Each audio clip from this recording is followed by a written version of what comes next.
Last night, a rocket left Earth carrying 4 human beings towards the moon, which hasn't happened in 53 years. In 1972, back the last time we did this, the computer that landed Apollo 11 on the lunar surface ran on 43 kilohertz. That's less processing power than the chip inside of a $5 USB-C cable that charges your iPhone.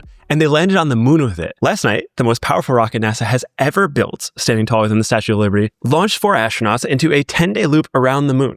We're not going to the surface. We're just going to fly by, take some photos, and then come back home. And I got to be honest, this is incredibly exciting. I sat there all day watching the live stream. I cheered them on as it took off, but it's a little embarrassing because we're not even reaching the point in which we left off a full generation ago. So there's a lot to unpack here with this mission, how amazing it is, how impressive it is, what it enables with the future partnerships with companies like SpaceX and Blue Origin, and also how it kind of, to some extent, was just a colossal waste of money. So there's a lot to unpack here, EJS. But to start with, oh my God, this is amazing. We're going back to the moon, and the astronauts are currently, as you're listening to this, flying into space, getting ready to orbit around the moon. I had friends yesterday that I hadn't spoken to in like months message me and be like, dude, are you watching? Did you know we're launching like people to the moon again? People were just like encapsulated by this entire thing. I think a bunch of people all over the world were watching this stream.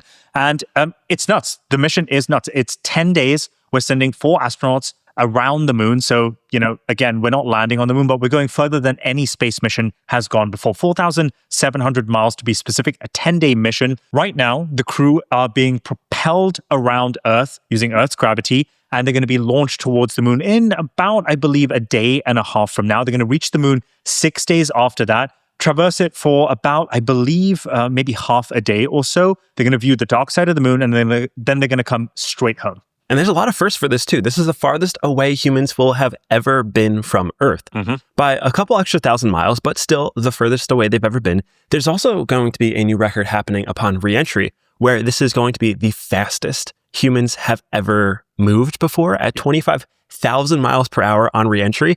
And this is thanks to the free launch trajectory that they get from this mission. So basically what happens is we send these humans up into the low Earth atmosphere, we whip them around Earth, and then send them out into deep space. The gravitational pull of the moon pulls them into its orbit, wraps them around the backside, and shoots them right back to Earth, totally for free. No additional propulsion needed. And I have a post here that kind of walks through the highlights, right? We have 252,000 miles from Earth these astronauts are going. Re-entry at 25,000 miles per hour. Incredibly hot, incredibly fast and scary. And then it just kind of shows the trajectory of this, which is, it's really amazing. It's something that has been discovered in the past. I believe they've even done this exact trajectory, a very similar one, but just a little bit further this time. And a little bit more exciting because it's happening in real time. We have computers that can live stream. We have real-time video feeds of these astronauts, and we get to actually watch and participate in this pretty unbelievable thing that's happening. So I've been watching the live stream since yesterday, and there's a tracker which tells you how far away from Earth they are right now. And just as of recording, it's around 50,000 miles. Now, if you're wondering how far away that is, that's around 4 Earth's diameters away from us. So they are a long, long way away from home. But the live cast is still going on, and people are generally just pumped about this, Josh. There was a hilarious video where a CNN reporter, I believe, asked this kid, hey, why are you here? Why are you here to watch the launch? And his response was pretty hilarious. Why do you want to be here? Why do you love space? Why do you love being a part of history? We're going back to the freaking moon. Hell yeah, brother. That's how I felt. We're going back to the damn moon. Now, that sounds amazing, but when you put it into context as to when our last moon mission was, and there's been quite a few. We've put about, I think, 11 or 12 people on the moon. We've been to the moon maybe 12 people. And we've been to the moon maybe, what was it, 3 times or so? All American manned missions. I asked the question, why has it been 53 years since we've been back? That's a great question, EJS. And here's a timeline that should make you moderately uncomfortable because in 1969, Apollo 11 landed on the moon. We walked on it, planted a flag, and came home. 3 years later, Apollo 17, Gene Carman becomes the last person to walk on the moon. And his final words on the surface, we leave as we came, and God willing, we shall return. Well, God was apparently not willing for 53 years because it has been a very long time. And it's funny. Like I mentioned in the intro, we did that on a computer that only ran 145,000 lines of hand-optimized code. It was 1/100,000th the power that sits in your iPhone in your pocket, and 350 times more than, you know, those TI-84 graphing calculators you used in high school? Yeah. It's 350 times more powerful than that. And we landed on the moon twice. So clearly there has been this disconnect in progress between then and now, but nonetheless, we are headed back. And this does actually begin to open up the door for why this actually matters. I mean, this is fun. We're learning. We're doing science experiments like testing for radiation out in deeper parts of space. But the reality is that this is mission number one on a multi-step plan towards actually colonizing the moon, building a lunar base on the moon, thanks to companies like SpaceX.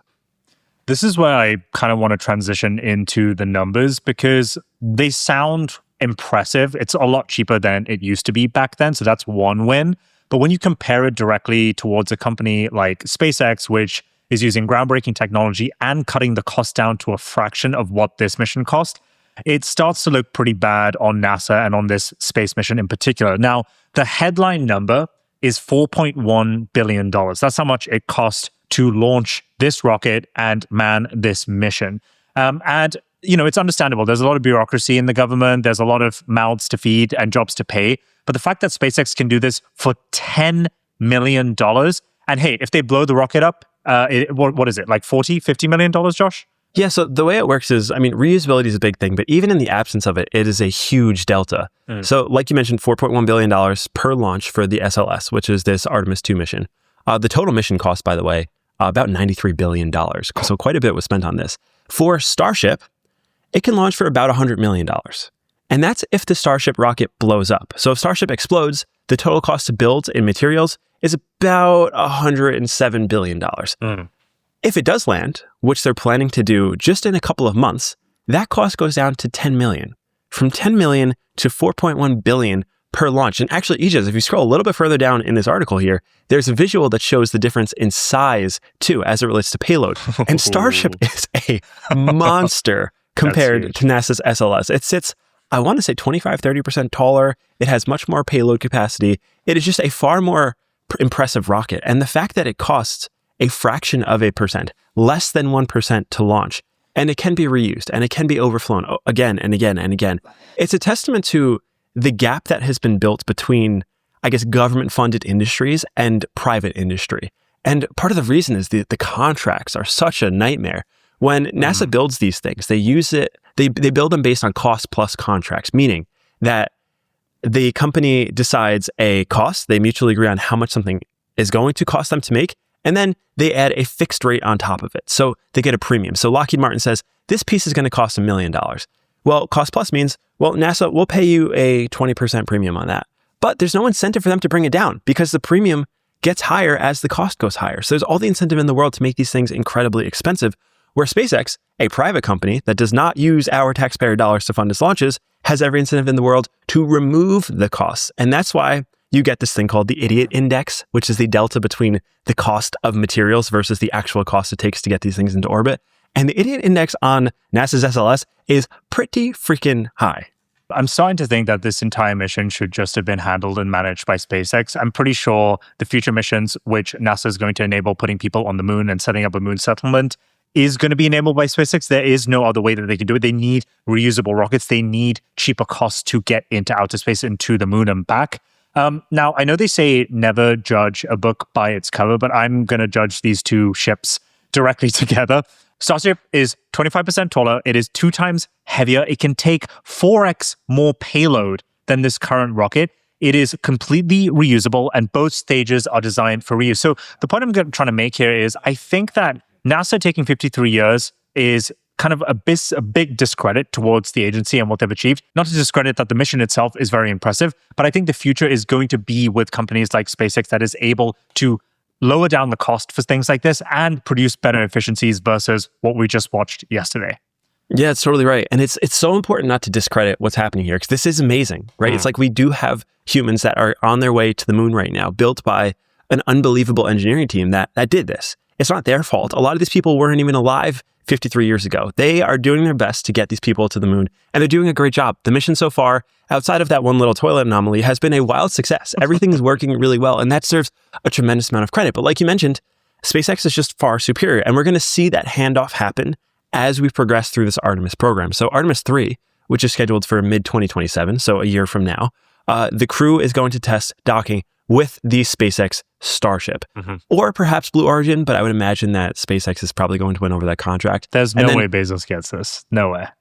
Unlikely, but possible. They have the option. Then Artemis IV is the big one. That's happening in early 2028, and that's when we are targeting for the first lunar lander to actually land on the moon with human beings inside.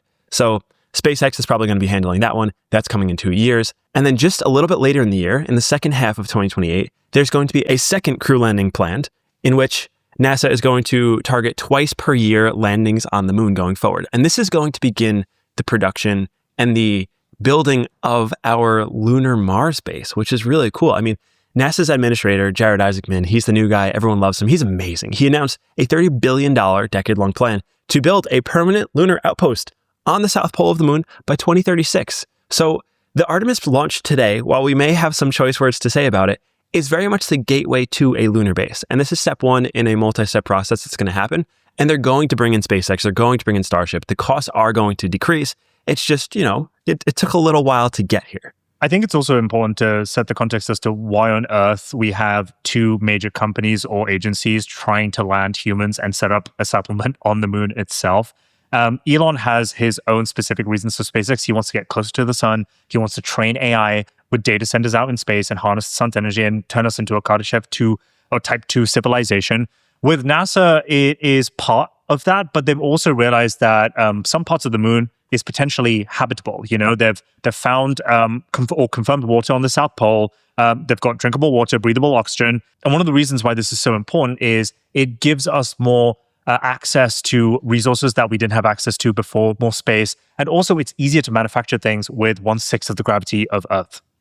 Yeah, well, it's also, mass driver, dude. We're doing AI in space. Don't forget that. So the plan for, SpaceX tentatively is to help build this Mars base, but also to build that mass driver that we talked about in an episode prior, which is a way of distributing satellites into orbit very cheaply and very quickly and harnessing a lot more energy. There's essentially unlimited free energy on the moon because we're able to capture all of it via solar. And when you apply that at scale, it's a really amazing way to begin to scale intelligence, energy capture. We start to build these mini Dyson swarms because the cost per satellite becomes so low. And this is going to happen over this phased structure. They have phase one, which is happening through 2028. They're planning 25 launches, 21 landings to deliver 4,000 kilograms of equipment. That's going to include rovers, drones, communication systems, things of the nature. Phase two happens in the following years between 2029 and 2032, where they're going to start building power systems and communications and habitat modules where humans can actually live on the moon for weeks or months at a time. Phase three happens just after that, which is 2033 to 2036, which is the fully operational lunar outpost. So this happens fairly quickly. A decade from now, there's a very high probability that, or I guess not very high, there's a strong probability that we have humans permanently stationed on the moon with rocket ships that go back and forth on a regular basis. And we see it doesn't take that long. This whole mission for these astronauts takes 10 days. If you go direct, I think it's way less than that. It's probably half or something. So the moon is going to change a lot. And this is very much the gateway mission that enables that change to start happening. That still is almost a decade away. And I want to bring us back to the mission that's happening right now. We've talked about a lot of impressive things, the tech, the ship itself, the crew, very accomplished. But I want to talk about the thing that impressed me the most, the menu that they have for the next 10 days. Oh boy. Artemis II crew menu was leaked, and they have 189 unique menu items. They also have spice levels for those who prefer spicier versus something more milder. And I have to say, this is more impressive than any space mission or arguably anything that I eat on a daily basis at my local restaurant, my neighborhood restaurants. We've got coffee, green tea, mango, peach, smoothie, chocolate breakfast drink. I've never had that before. Apple cider, pineapple drink, cocoa, strawberry bread. That's just a drink section, by the way. Then you got common food items. This seems like a lot for 10 days, but it is my favorite ever thing. You got to keep the crew happy. I don't think the space station has this variety of different things. 5 Canadian products, by the way. I just want to point out, it's not just all America. I love this. And to my understanding also, this is the first time there's like a fully functional toilet bowl in a spacecraft. So that's pretty... Questionable. Okay, questionable. Why do you say questionable? Well, the good news is that we launched with everyone being safe. The rocket did not explode, thank goodness. The bad news is almost immediately the toilet got clogged. It got throttled and they couldn't use the toilet. Did it get clogged? It didn't get clogged. It got clogged. They're troubleshooting the toilet. What does that tell you, Josh? I don't know. But the important update is it has finally been fixed. So the people will be able to reuse the toilet. But the question I have on my mind is, what would they have done if that was, unfixed? I'm actually not sure how astronauts use the bathroom in space, generally speaking. So that's going to have to be some additional research we do after the fact. Perhaps if you know, you could leave a comment because I would be curious. I think the menu is very funny. They need to be careful, tread lightly, because we know that toilet's a little fickle. So don't go too overboard on the menu. But I think it's fun, right? It's like, if you're going to blow all this money, do it, have fun. Like, make it entertaining, make it fun and exciting for the astronauts, make it fun for everyone to watch. And I think that's what's really interesting about having the live stream is that we get to watch and participate in this in real time as it's happening. Now, I do have some choice comments about the live stream. They were standing on the launch pad and I was looking into the cockpit and it looked like it was being shot on a potato. Like perhaps they could have used this SpaceX partnership to partner with Starlink. That would have been cool to give slightly higher resolution imagery. Maybe they did because the image we just watched earlier was pretty good. But there was this really funny meme that I saw that showed the cockpits comparison between SpaceX and Artemis II. And looking at these two, it is pretty stark, the difference, right? It's like one of these looks like it is from the 1960s and the other one looks like it is out of a sci-fi movie. And I think that's another testament to kind of where we've come from and where we're going, where NASA's very much riding the coattails of its history, which is unbelievably impressive and powerful and strong. But it's a new era. And there is a new kid in town who is building some really badass engineering, some really badass rockets. And based on this photo, like SpaceX looks like what I would imagine the future looks like. Yeah, it looks like something out of the Interstellar movie, when Matthew McConaughey is like, we're going to land at stars. Yeah, I think it's way more advanced. It's way less cluttered. I think, I hate to say it, but I think there's been a lot of bureaucracy in NASA and in government agencies in putting people focusing on space in particular. I think in that time, in the 53 years since we did our last moon mission, private companies have caught up. SpaceX being the prominent one, Blue Origin from Jeff Bezos being probably the one that is in second. I think we're going to start, when I zoom out, I think that net, we're going to see more space launches and more space missions. Before we started recording, Josh, I told you, I hope one day in my life before I die, I get to go to the moon or into outer space in general. I think that's going to become a reality. Elon is targeting a launch every hour in the next, I believe, 5 years or within a decade. I can't remember the time span, but that would be awesome. That's something out of Star Trek, something straight out of sci-fi. Yeah, it feels very high conviction to say that you will have the option to go to the moon in your lifetime. Yep. And if you want to, you will have the chance to do that. And I think that's a really cool thing that this enabled and this recent focus on space is going to enable. We are very much back into our space era. And this is unbelievably exciting. Like right now, 4 humans are in a spacecraft hurling towards the moon. And by Monday, they'll fly over the side, which just for a moment, they will see a part of the moon that no human eyes have ever directly seen before. It's really exciting. And this opens up not only the enthusiasm, because this has gotten quite a bit of publicity, but also just the velocity and all of the approvals needed to actually start building and making progress towards the lunar base. SpaceX pivoting from Mars to the moon is really important. There is now a clear path to building a lunar base. And what that unlocks is really cool in terms of technology, but also just in terms of awe and curiosity and getting excited about what it's like to explore beyond the current planet that we've lived on since the beginning of time.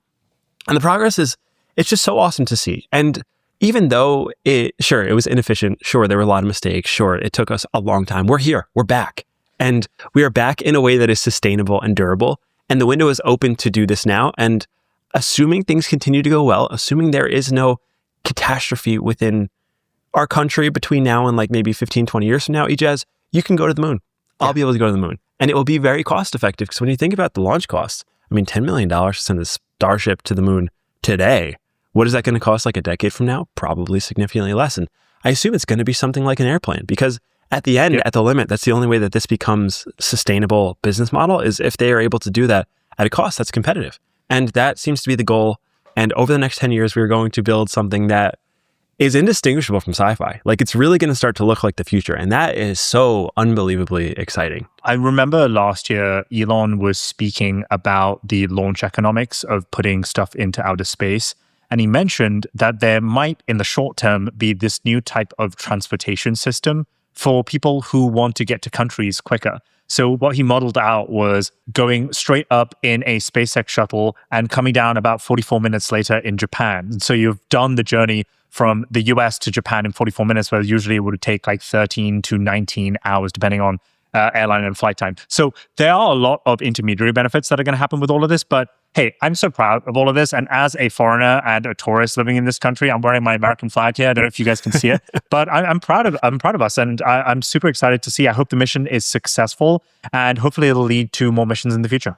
Yeah, we got to keep it real. We got to clap back where it's deserved. That descriptor that you're saying about SpaceX, that's the vertical takeoff and landing rockets, the VTOLs. Yep. And I believe the video where they initially pitched that idea is probably close to 7 or 8 years old.